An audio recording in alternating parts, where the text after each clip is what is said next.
Assalamualaikum warahmatullahi wabarakatuh. Perkenalkan, nama saya Arida Asmila dari Lokal B5.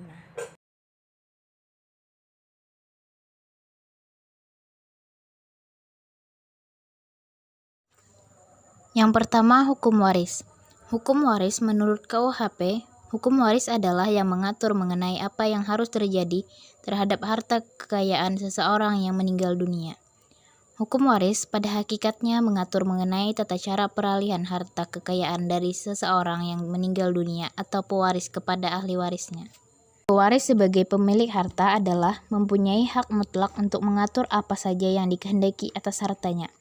Ini merupakan konsekuensi dari hukum waris sebagai hukum yang bersifat mengatur. 4 golongan yang berhak menerima warisan. A. Golongan 1.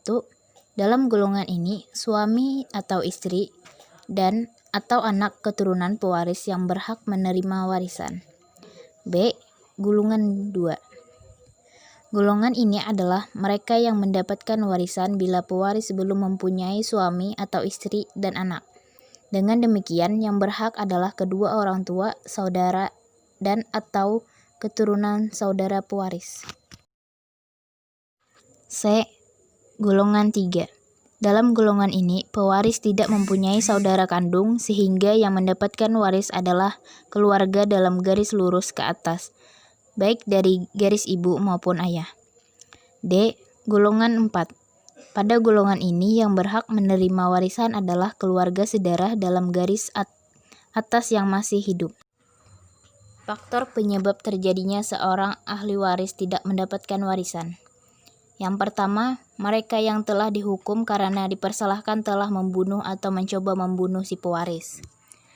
Yang kedua, mereka yang putuskan hakim pernah dipersalahkan karena fitnah telah mengajukan bahwa si pewaris telah melakukan kejahatan yang diancam dengan hukuman penjara 5 tahun atau lebih.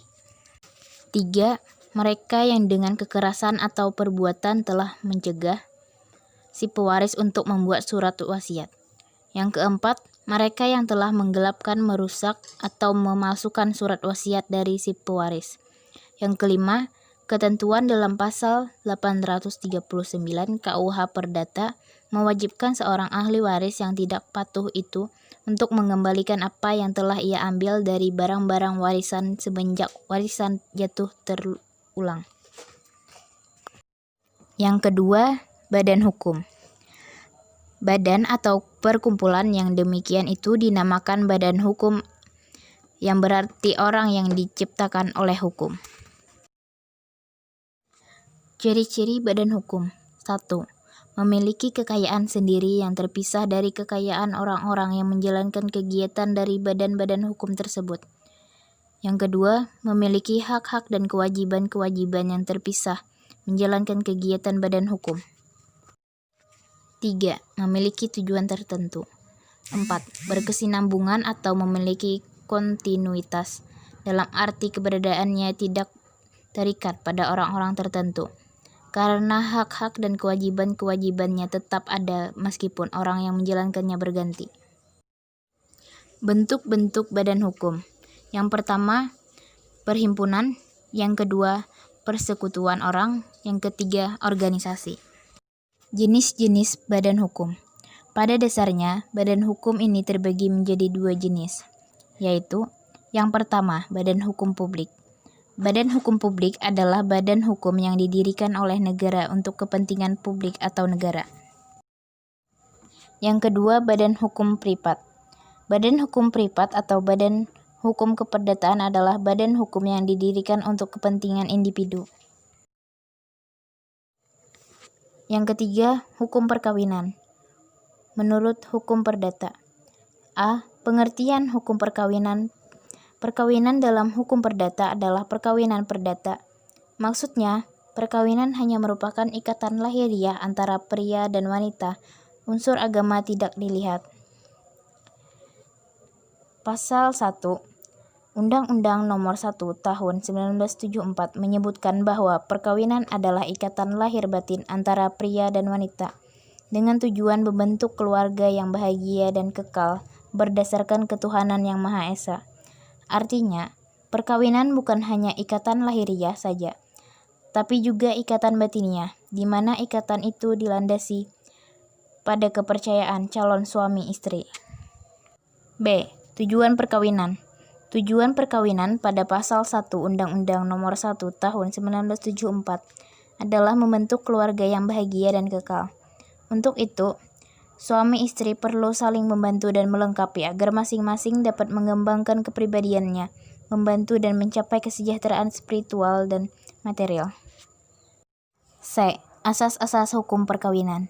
Yang pertama, asas perkawinan menurut KUH Perdata. Perkawinan berdasarkan monogami dan melarang poligami. Undang-undang hanya mengenai hubungan keperdataannya dan hanya dilakukan di depan kantor catatan sipil. 2. Asas perkawinan menurut Undang-Undang Nomor 1 Tahun 1974. Asas kesepakatan Bab 2 Pasal 6 Ayat 1 Undang-Undang Nomor 1 Tahun 1974, yaitu harus ada kata sepakat antara suami istri. D. Syarat-syarat hukum perkawinan. A. Syarat material. B. Syarat formil. Tata cara perkawinan. Tata cara melangsungkan perkawinan terbagi menjadi 4 tahap, yaitu 1. Laporan, 2. Pengumuman, 3. Pencegahan, 4. Perlangsungan. 4. Asas-asas hukum perdata. Pengertian hukum perdata, yang biasa disebut dengan hukum privat, menjadikannya memiliki beberapa asas yang dijadikan sebagai landasan. 1. Asas kebebasan berkontrak. 2. Asas konsensualisme. 3. Asas kepercayaan. 4. Asas kekuatan mengikat. 5. Asas persamaan hukum. 6. Asas keseimbangan. 7. Asas kepastian hukum. 8. Asas moral. 9. Asas perlindungan. 10. Asas kepatutan. 11. Asas kepribadian. 12. Asas itikat baik. 5. Hukum perjanjian. A. Asas-asas hukum perjanjian. 1.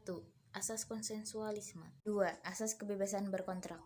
3. Asas personalia. 4. Asas itikat baik. 5. Asas facta sunt servanda. B. Macam-macam perikatan dalam hukum perjanjian. B. Penyebab dihapusnya suatu perjanjian. Satunya A. Pelunasan utang. 6. Hukum keluarga. A. Pengertian hukum keluarga. Istilah keluarga dalam arti sempit adalah suami, anak, dan istri. Sedangkan dalam arti luas, keluarga berarti sanak saudara atau anggota kerabat dekat. B. Sumber hukum keluarga. 1. Sumber hukum tertulis. 2. Sumber hukum tidak tertulis. C. Ruang lingkup keluarga. 1. Perkawinan. 2. Perceraian. 3. Harta benda dalam perkawinan. 4. Kekuasaan orang tua. 5. Pengampuan. 6. Perwalian. 7. Hukum benda. A. Pengertian hukum benda. Hukum benda atau hukum kebendaan adalah serangkaian ketentuan hukum yang mengatur hubungan hukum secara langsung antara seseorang dengan benda yang melahirkan berbagai hak kebendaan. C. Perbedaan dan macam-macam benda. 1. Barang-barang berwujud dan barang yang tidak berwujud. Hak hukum tetangga.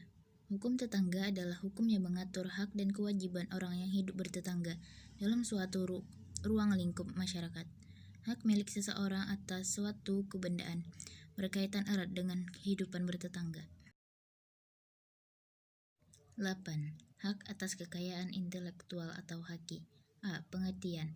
Hak atas kekayaan intelektual atau haki atau hak kekayaan intelektual (HKI) adalah hak eksklusif yang diberikan suatu hukum atau pengaturan kepada seseorang untuk sekelompok orang atas karya cipta. B. Prinsip haki. 1. Prinsip ekonomi. 2. Prinsip keadilan. 3. Prinsip kebudayaan. Dan 4. Prinsip sosial. C. Dasar hukum haki. D. Klasifikasi hukum. Demikian penjelasan singkat dari saya. Terima kasih atas perhatiannya. Wassalamualaikum warahmatullahi wabarakatuh.